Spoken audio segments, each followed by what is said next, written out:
রব্বুল আলামিন কুরআনুল কারীমের সূরাতুল আহজাবের 33 নম্বর আয়াতে বলছেন, ওয়াকারনা ফি বুয়ুতিকুন্না ওয়ালা তাবাররাজনা তাবাররুজাল জাহিলিয়াতিল উলা। পড়েন আল্লাহু আকবার। রব্বুল আলামিন জানিয়ে দিচ্ছেন পৃথিবীর মহিলাদেরকে, ওয়াকারনা ফি বুয়ুতিকুন্না, ও পৃথিবীর মহিলারা তোমরা নিজের ঘরের মধ্যে অবস্থান করো।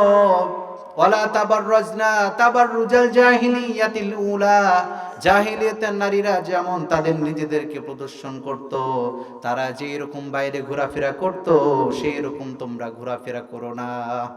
তাহলে নারীদেরকে আল্লাহ রাব্বুল আলামিন বলছেন যে তোমরা জাহিলিয়াতের যে যুগ ছিল সেই যুগের মধ্যে অসভ্য হয়ে রাস্তাঘাটে চলাফেরা করো না।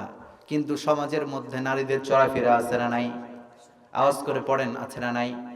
সাভারের